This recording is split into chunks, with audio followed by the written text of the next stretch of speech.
Olá, você está na Reconnect Espiritualidade para além da religião. Você sabia que Umbanda tem mistérios e fundamentos? Saiba agora na Reconnect com o Pai de Santo, zelador de Orixá, Alain Barbieri.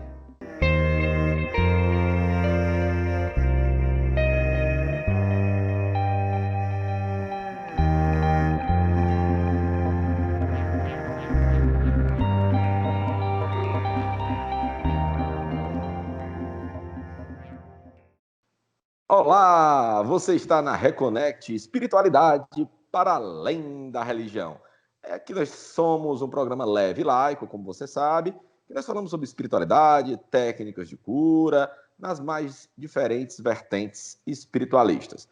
Aqui, sempre comigo, ele muito alinhado e com cabelinho sempre de lado, muito bonitinho, o historiador Roberto Leão. E aí, Robertão? Olá, Bernardo. Olá, galera reconectada. Sejam bem-vindos a mais uma busca pela nossa reconexão espiritual. Eu tenho muitos mistérios e pouco fundamento, mas a gente vai passar hoje uma live que foi muito legal. Ela estava no nosso canal, ela está lá no nosso perfil do Instagram, e é uma live, exatamente. Nosso editor Léo, maçãs para você. Pode colocar aqui embaixo. Foi uma live bacana, importante e muito atual. Falar sobre as religiões de matriz africana é sempre algo muito atual. E o interessante dessa live, que falamos sobre os mistérios e fundamentos da Umbanda, é que ela foi uma das mais vistas, né? E o Barbieri fala de uma forma muito tranquila e muito didática, até eu diria, sobre questões que são bem profundas da religião. Então faz com que a gente entenda de forma leve coisas bem profundas relacionadas à religião. E é um tema que é bem atual. Foi dia 1º de julho, não é isso, Fernando? Essa Isso, live. foi dia 1º de julho. O Alain Barbieri é um zelador que se dedica muito à disseminação do conhecimento. A página dele vai aparecer aqui também. Ele, inclusive, dá cursos online. É um cara bem novo, com a mente bem aberta. Então, parceirão. Então, um abração, Alain Barbieri, para você que está assistindo a gente também, que tenho certeza que você está acompanhando. Tá? Então, não esqueça de nos acompanhar nas nossas redes sociais. Aqui vai sair o nosso Instagram, que a gente está sempre colocando novidades, sempre coisa boa. Vai sair aqui também o nosso canal do podcast. Então, se você não tem tempo, dá para dar, Bernardo, eu não tenho tempo para poder ver o YouTube, não, o dia da semana do programa não está legal para mim. Então, você sincroniza aí o teu celular no teu rádio do carro, no teu som, e você vai ouvir o áudio de todos os programas Reconnect aonde você quiser, através do Reconecast, que é o podcast da Reconnect. Então não tem como escapar, não. Você tem um YouTube, tem um programa na TV, tem um podcast, tem nossas redes sociais, tanto no Facebook como no Instagram.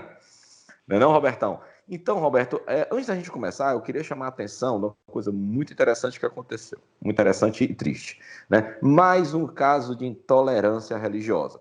Então, como você que acompanha a gente nas nossas redes sociais, você viu no nosso Reconnect News que a gente postou que mais um terreiro de Umbanda foi incendiado agora no último dia 6 de setembro, em plena luz do dia, em Nova Iguaçu, Rio de Janeiro.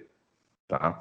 Então, para a gente falar, para a gente se aprofundar um pouquinho nesse assunto, já que a gente está falando de Umbanda e intolerância religiosa, né?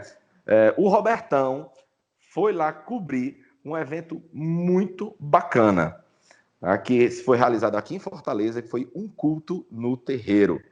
Né? Foi o pastor Felipe Scarcella, que é o pastor da Igreja Batista Sou Livre, dirigente da Igreja Batista Sou Livre, foi realizar um culto um culto evangélico dentro de um terreiro de Umbanda, né? No Centro Espírita Umbandista, Casa de Cura de Pai Joaquim, em Fortaleza. Né? Então, Robertão, convido você e a todos, antes da gente entrar com Alain Barbieri, vocês curtirem um pedacinho do que foi esse momento. Então, olhem aí um culto, vocês nunca viram um culto evangélico dentro do terreiro, quer dizer, foi muito bacana, o Roberto foi lá cobrir, foi uma mensagem de amor muito bonita, de tolerância religiosa, né, de pluralidade. Então, fique aí com um pedacinho do que foi esse evento muito bacana, daqui a pouquinho a gente volta. Fica aí, não sai daí não. E eu não consigo acreditar em um Deus que dá comando a pessoas para que umas matem as outras porque discordam em fé. Em nome de Deus, quanta atrocidade foi praticada. Quantos terreiros foram invadidos por irmãos meus, oriundos da mesma tradição de fé, foram quebrados. E como alguém que pode falar em nome do protestantismo, eu quero lhe pedir perdão, Pai Bernardo. Porque o meu Deus jamais daria um comando de fé para que um terreiro fosse invadido e quebrado. Esse Deus tribal, ele não existe em Jesus. E a todos, nos perdoem por isso. O nosso interesse é que outro Jesus, porque desse Deus que manda fazer essas coisas, eu também sou ateu. Olha, foi muito emocionante e muito interessante cobrir esse evento, cobrir esse culto no terreiro. É um tema que, infelizmente, faz parte do nosso cotidiano, é uma luta cotidiana que nós travamos contra a intolerância. Muito lindo de ver as palavras do pastor Felipe Scassella, a própria simbologia desse evento, né? Um culto evangélico dentro do terreiro. Foi uma grande honra estar lá, em nome da Reconnect, cobrindo, e foi realmente emocionante, arrepiei. Então, muito legal, espero que você também tenha gostado. E fique agora com Mistérios e Fundamentos de Umbanda, com o sacerdote Alain Barbieri. Bem-vindo à Reconnect, Alain! Muito obrigado aí, desculpa o incômodo, é uma coisa que a gente não prevê, né? Não, você fica sossegado, que isso aconteceu até... Uma vez a gente estava numa live, a gente fica revezando, eu e o Roberto, aí de repente a internet dele caiu, e eu não estava com nada escrito, não tinha me preparado para o papo. Alain, Bernardo, entra aí que eu tô caindo. Aí eu entrei no meio do papo, mas foi super bacana, aqui a gente bate papo mesmo, aí vai. Legal, tudo legal. bem. Obrigado, Alan, querido. bom que Obrigado você tá pelo aqui. convite. Prazer, Bom que você prazer tá ter aqui. com você. Prazer. Rapaz, as pessoas gostando de você, Alan, que tava todo mundo pedindo pra entrar até por voz. Manda ele entrar até por voz, tá dando certo. Exagero, né? Então a gente tá com 131 pessoas aqui esperando aqui a nosso papo. Alan, para começar, você escreveu um livro super bacana, que inclusive recomendei o meu, que é Exu, Fundamentos, Firmezas e Oferendas. Não é isso? Sim, Seu último exatamente. livro. Exato. Beleza. Alan, explica pra gente, Alan, o que são firmezas e para que elas servem? Bom, primeiro, boa noite a todos vocês. Obrigado aí pelo carinho, obrigado pelo convite novamente. Firmeza, o conceito que a gente dentro da religião tem para firmeza é uma ativação de uma força, né? Então, a firmeza ela pode ser feita dentro da religião, ritualisticamente falando, usando um elemento, né? Então, eu uso um elemento para firmar em um local uma energia. Então, firmeza é firmar uma energia em um local específico. Então, eu uso uma vela e eu firmo uma energia. Mas eu também posso fazer uma firmeza, muitas vezes, através de uma evocação. Firmar é todo ato de fixar uma força. Então, eu fixo nesse lugar, eu firmo nesse momento, né, a energia de um orixá. Eu firmo nesse momento a energia de uma entidade. Tá? Enfim, dentro da religião de Umbanda, acaba aqui sendo prático, no uso das firmezas, se utilizar velas, por exemplo. Então, eu acendi uma vela para tal guia, eu fiz uma firmeza para ele. Ou seja, eu fixei a energia dele aqui e agora, para que ele possa agir dentro da necessidade ou da circunstância que eu estou precisando naquele momento. Tá? Enfim, então, firmeza é um ato de fixar uma força. E é basicamente isso. Tá. Alan, e oferenda? A gente se fala muito em oferenda na Umbanda, oferenda no Candomblé, né? E a pergunta que se faz geralmente se faz oferendas para orixá, para guias, Exu, né? E nós consideramos todos seres de luz, seres evoluídos, né? Isso. Então, um ser evoluído precisa ser oferendado, precisa haver a troca. Então, no passo que eu não tenho essa oferenda, que eu não dou essa oferenda, eu também sou ouvido? Muito bem. Entra novamente como praxe da religião de Umbanda, e não só dela, mas de muitas outras tradições religiosas e povos. Né? Sabe que eu comento isso no meu novo livro, Exu? Eu falo um pouco desse conceito de oferendar. Que oferendar não entra como barganha, né? Como uma moeda de troca ou de um pagamento. Porque até se eu estou pagando uma coisa, eu tenho o dever de receber, né? Direito do consumidor. Estou pagando, eu tenho que receber. E, na verdade, a oferenda ela entra dentro do contexto religioso como um ato como um símbolo de relacionamento com o divino. Então, eu oferendo porque eu entrego a ele o melhor que eu tenho, o melhor que eu posso. Eu entrego a ele como um ato de carinho, como um ato de devoção. Então, eu estou dando a ele um presente, na verdade. Então, a oferenda não é necessariamente a comida de forma literária, não é literal que a entidade ou orixá vai comer, mas é simbolicamente um ato de eu dar a ele o que é do agrado dele. É como quando você vai visitar alguém que você gosta muito, que você quer muito bem, e você leva um presente para essa pessoa. É uma maneira de você ser bem recebido, de você, se a pessoa se sentir acolhida, de ela saber que você tem importância por ela. Enfim, é a mesma coisa. É um ato de relacionamento dentro da religião de Umbanda. E aí a gente tem dentro da nossa ritualística determinadas oferendas que são típicas de algumas das linhas, de alguns dos orixás. Enfim, acaba que seguindo uns protocolos dentro da religião. Mas, basicamente, o ato de oferendar é de se relacionar com o divino. Você sabe que povos mais antigos sempre oferendavam os seus antepassados, sim, suas divindades, como um ato mesmo de devolver para a natureza o que a natureza nos deu, o alimento. Né? Então, é uma maneira de pedir mais bonança, pedir mais sorte, pedir mais coisas boas. Então, eu devolvo para o Deus do alimento, para o Deus da agricultura, para o Deus da fartura, tudo aquilo que ele me proporcionou. É uma maneira de entregar para ele um pouco daquilo que ele me deu também. Tá? Enfim, então é muito cultural. Então, é muito cultural. A gente encontra histórico de oferendas há 4, 5 mil anos no povo egípcio. Né? A oferenda não é uma coisa nova, então há muitas culturas, muitas tradições que já se utilizam dessa prática. Né? E a Umbanda acaba também bebendo nessa fonte, trazendo essa forma de relacionamento com o sagrado. Enfim. A gente tem um problema, né, da poluição dos pontos de força, né? Que principalmente muitos zeladores de orixá são bem contra isso, já tem a consciência, já se abriu muito a consciência, né? Aí eu queria que você me explicasse, há a necessidade de deixar aquela oferenda no ponto de força, ou se pode botar a oferenda, arriar a oferenda, oferendar no ponto de força e depois se recolher aquela oferenda imediatamente? O que é que você acha em relação a isso? Eu penso exatamente o que você comentou. Existe uma necessidade de preservação daquele reino natural do qual eu estou me relacionando, né? Então, se lá nas matas mora ou vive uma determinada energia, Oxóssi, por exemplo, na religião de Umbanda, no culto afro, né? Então lá reinam os caboclos também. Eu não posso chegar neste local que é sagrado e acabar com ele, agredi-lo, né? Deixando resíduos, porque a oferenda, o ato é benéfico, o ato é bonito, mas o resíduo é lixo. O que vai sobrar dela depois do ato religioso é resíduo, é lixo. Então isso vai ficar lá.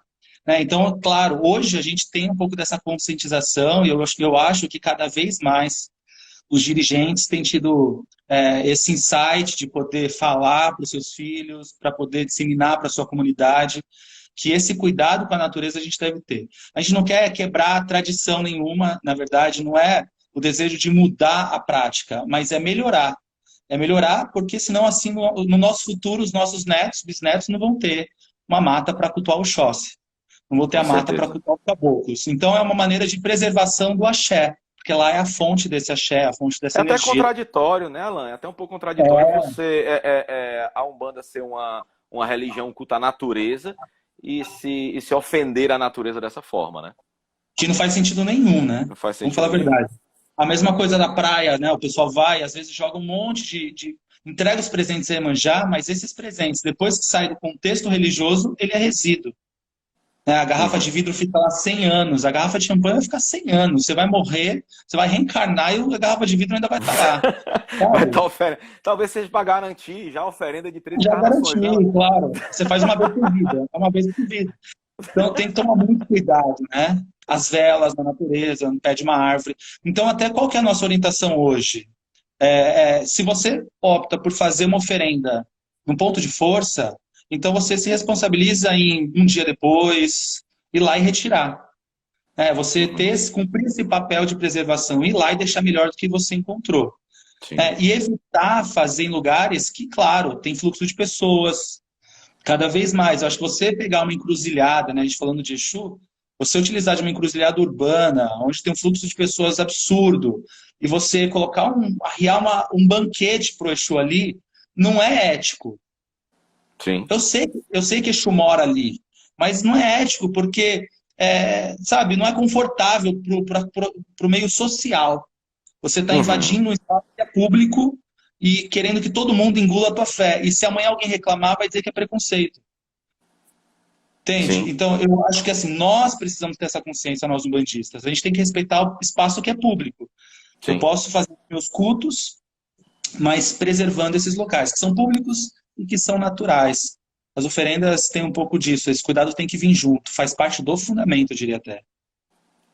Ô, Alan, falando aqui um pouco de oferenda e firmeza, existe um tipo de oferenda e de firmeza que também não é invenção da Umbanda, né? A Umbanda também agregou, né? É uma coisa bem antiga, egípcia, persa, grega, que é matança, que é o uso de menga, sangue de animais, né?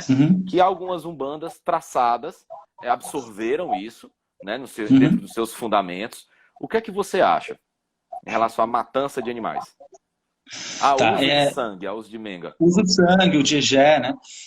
Enfim, dentro da Umbanda, a gente não tem como uma definição se isso se usa ou se não se usa, porque cada terreiro carrega um histórico ritualístico, litúrgico muito particular.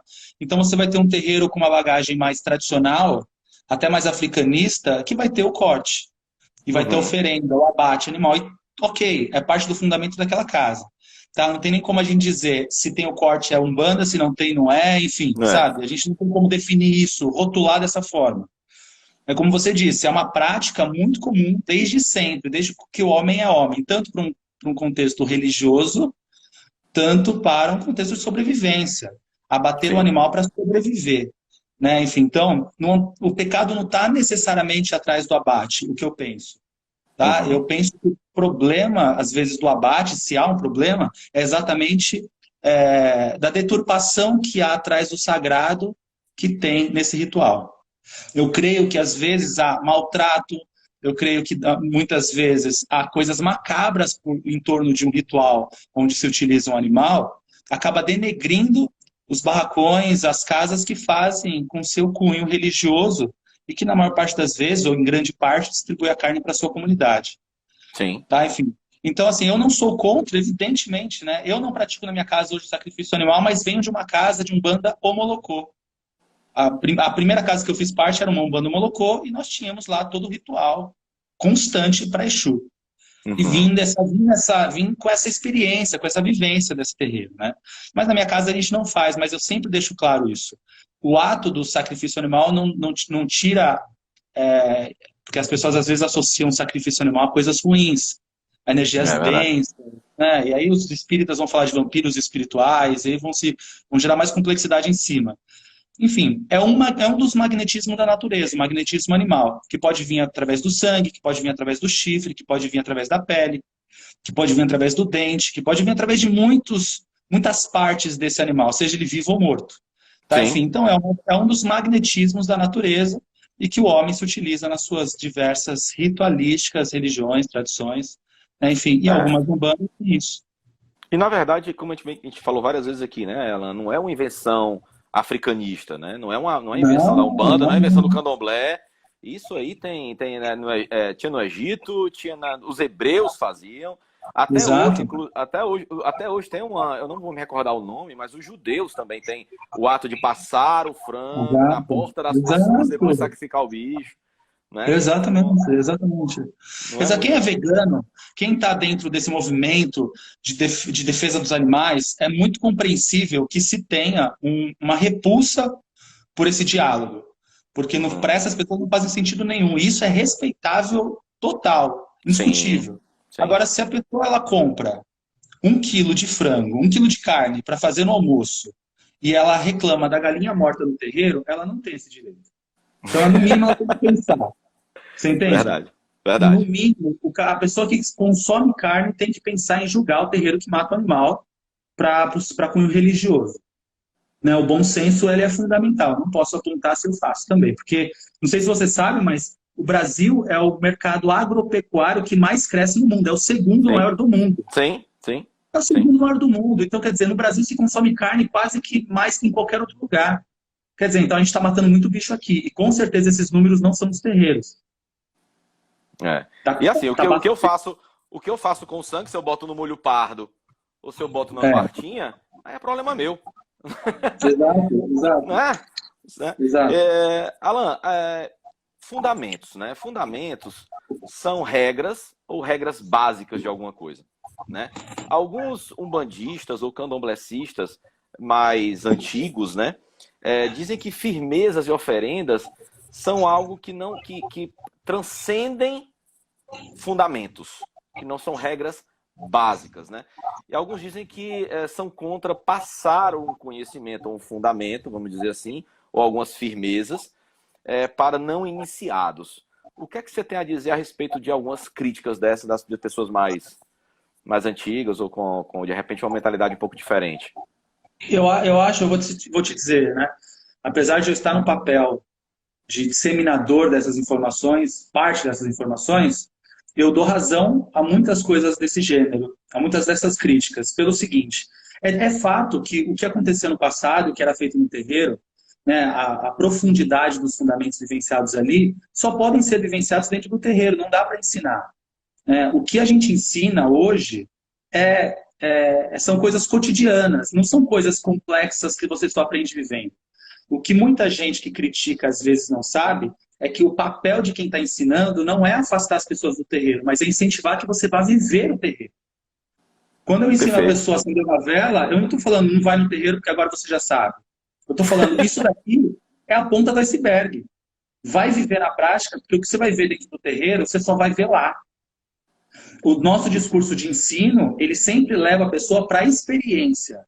Então, muita gente acha que esse movimento da internet de ensinar a Umbanda tem deixado as pessoas mais desconectadas do terreiro, como se estivessem mais autônomas. Não, pelo contrário. O incentivo, eu costumo dizer que a gente vai, outros dirigentes, todo mundo que faz esse trabalho, você vai para a internet para buscar as pessoas para dentro do terreiro. Você vai onde elas estão, você vai dizer para elas, olha o que é lindo que acontece lá dentro. É isso que acontece lá dentro, o cara vai conhecer. E é incrível ver que isso acontece. É incrível ver que as pessoas que nunca pisaram no terreiro antes, que não tinham noção do que era Umbanda, que antes Umbanda, na cabeça da pessoa, ela ia chegar no terreiro e estava com a alma vendida. Ela ia chegar no terreiro, já estava com o pacto do diabo. Na cabeça de muita Ia gente. receber uma pomba-gira, né? Ia receber uma pomba-gira e tinha que... Pois é, tudo de ruim ia acontecer. E aí, de repente, a pessoa chega no terreiro e se depara com outra realidade. Mas o maravilhoso é que ela já vai no terreiro sabendo o que a espera. Porque a gente já está com esse discurso antes de ela conhecer. Então, sabe o que é maravilhoso, irmão? Quando tem uma gira no terreiro e as pessoas vão... Eu pergunto sempre no começo da gira, né? Quem está vindo pela primeira vez? Quem nunca pisou em um terreiro antes? É chocante quando tem 20 pessoas que nunca pisaram no terreiro antes numa gira. Sabe, de 200, 300 que estão ali, às vezes 10%, 20% nunca pisaram no terreiro antes. É incrível ver que essas pessoas tiveram coragem de sair de casa numa sexta-feira à noite para participar de um toque para Exu, para Caboclo, para Preto Velho, e estão ali à vontade, estão felizes, estão se emocionando, porque elas sabem com que ela está lidando. Então esse movimento da internet não vem para revelar o segredo, vem para convidar as pessoas a viverem o segredo. Para convidar as pessoas a se relacionarem com o sagrado. Nunca, nunca descortinar aquilo que só se aprende vivendo.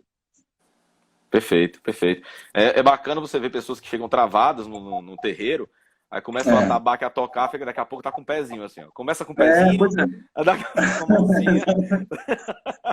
Quando vai ver, você já tá lá dentro, incorporando, rodando no caboclo. Daqui a pouco é apaixonante, né? Na verdade, é a parte para nós. Daqui a pouco é para nós. Alan, tem uma pergunta aqui bem bacana que vem aqui da Mirna. O resultado obtido com uma firmeza depende do empenho ou da ciência do sacerdote ou vai da fé do consulente? Vai dos dois, né? Vai dos dois, certamente. Só a fé por si só, ela já gera uma ação. Mas quando a gente fala nesse contexto ritualístico, magístico dentro da religião, precisa unir o elemento correto, né, direcionado para a finalidade adequada. Então, quer dizer, o ritual sendo bem feito, para também uma fé depositada de forma correta, né, intensa, com entrega, enfim. Então, os dois. Né? Não dá para a gente dizer, olha, você fez um ritual e não deu certo. É culpa de quem? Da sua fé ou do dirigente? Não dá para saber. Não dá para saber. Como. Tem 1000 fatores. Talvez você está pedindo uma coisa que não é para você agora. Talvez você está querendo algo que ainda não é o seu tempo de receber. Talvez você está pedindo errado, sabe? Enfim, pode ser um erro de um lado, pode ser um erro do outro. A questão toda é, continua com fé, continua acreditando, sabe? Não é assim, porque se tratando de espiritualidade, a gente não tem que esperar os resultados para acreditar. A gente primeiro precisa acreditar, para depois vir resultado. Se você está esperando alguma coisa acontecer, você falar, pô, me prova que existe. Não vai acontecer nada. Tem como. Nada. Então, se você está questionando, eu acho que falta um pouco desse impulso de fé, assim. Falar, cara, não é o meu tempo. Vou continuar acreditando e pedindo que vai chegar, sabe? A fé é um pouco disso. Pôr o pé, mesmo sem saber se tem chão. É acreditar cegamente. E aí, galera reconectada, muito bacana essa edição especial, né? Essa live, lembrando, ela tá lá já, foi feita no nosso canal, no nosso perfil do Instagram, tá lá no perfil do Instagram, mas fizemos uma edição especial para a TVC. Eu sei que tá interessante, tem muito mais aí no segundo bloco, não é, Bernardo? É isso aí, você não sai daí não, tá? Lembrando que você perdeu um pedacinho desse primeiro bloco, então você vai aqui no nosso canal do YouTube e tá lá esse programinha completinho, tá? O áudio desse programa também tá na Reconecast. Então você vai no Spotify e buscar Reconecast, que você vai encontrar a gente. Aqui também vai sair o nosso perfil do Instagram e agora o perfil do Facebook. Então, gente, valeu por ficar aqui com a gente até agora, mas não sai daí que não acabou. Tem muita coisa bacana ainda, viu? A gente volta rapidinho. Fica aí.